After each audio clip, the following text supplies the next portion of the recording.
rule means. So are we clear with this one? Any questions on rule 2? If there are no questions on rule 2, then I could go ahead and proceed ahead.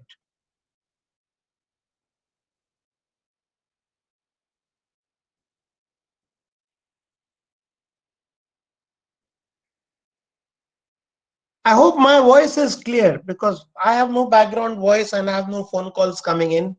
My phone is kept far. Yeah, your voice is absolutely clear as far as I can see from my end. Okay, Your voice great, is absolutely fine. clear.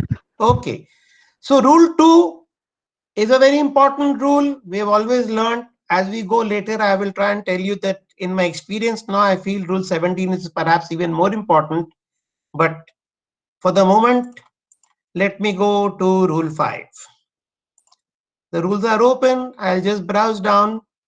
I'll just keep going down. As you can see, I've tried to highlight some words, underline, color them.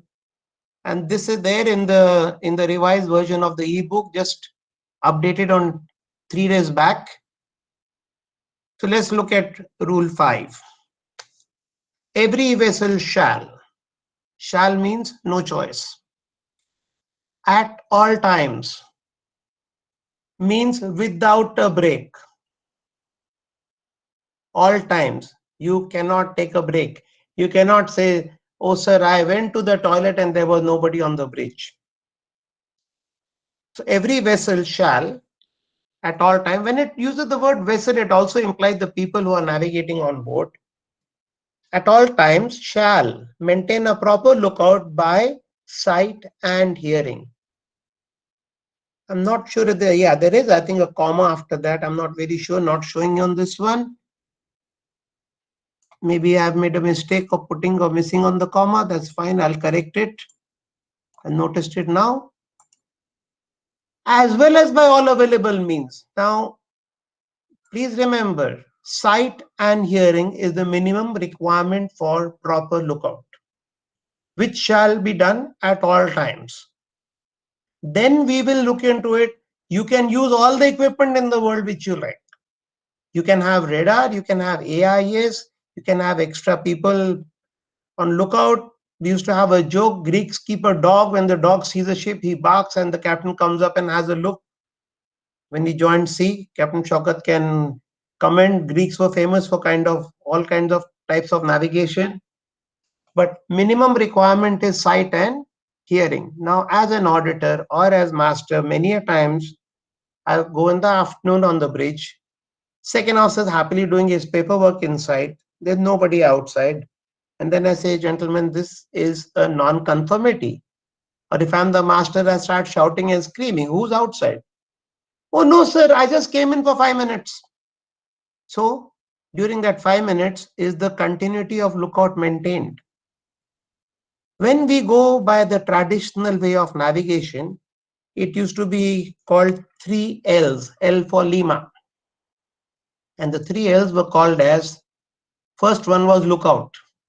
Navigation went by lookout, whether it's for collision avoidance or for position fixing or looking at a lighthouse or looking for shallow patches, no matter what, looking at the color of water, weather, it all starts by lookout.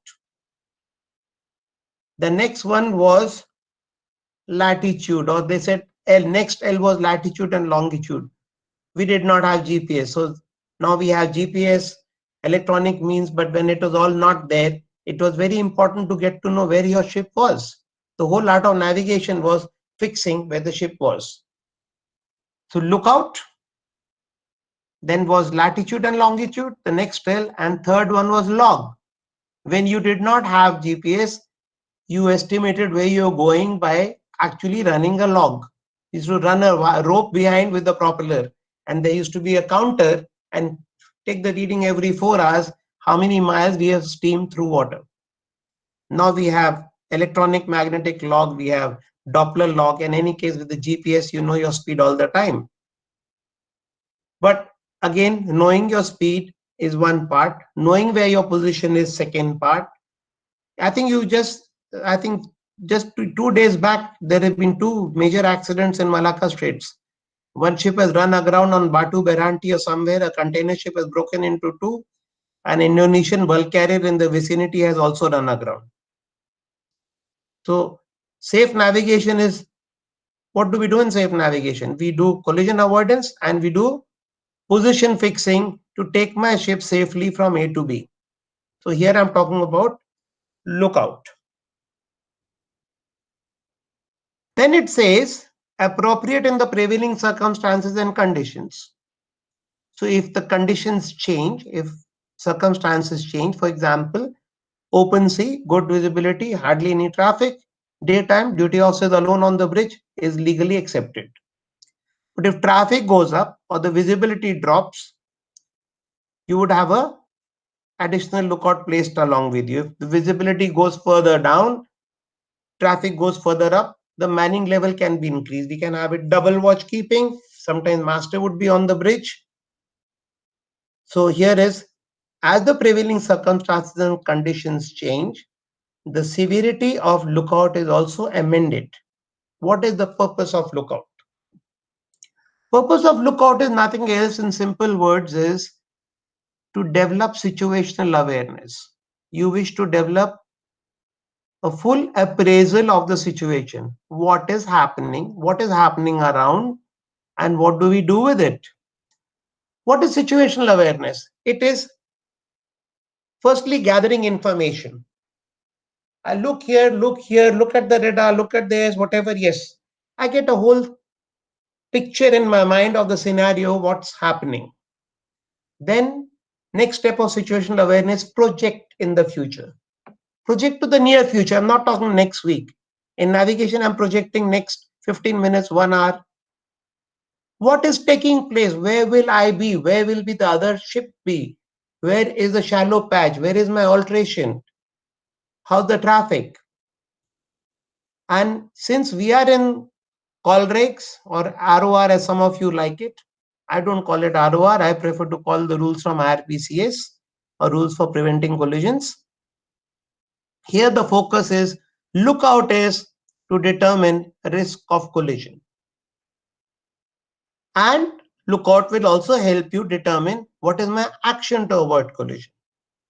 So lookout is a very prime function in navigation and should never be disregarded or downgraded. Even if my ARPA is working, even if the AIS is working, the minimum legal requirement of lookout still is sight and hearing.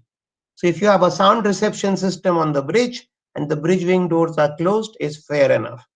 But if you don't have that, then maybe you should keep the lee side door quarter open so you can hear outside sound. Okay. Now, rule 5 by itself is pertaining to collision avoidance, or it's in the rules for preventing collisions. If you read STCW code A 8/2, which I'm not going to do now, it's in my second book, is totally about watchkeeping. I would like you guys to look into STCW watchkeeping requirements and study how many times the word lookout is given there. And I'll give you the answer. It's given in STCW code A 16 times.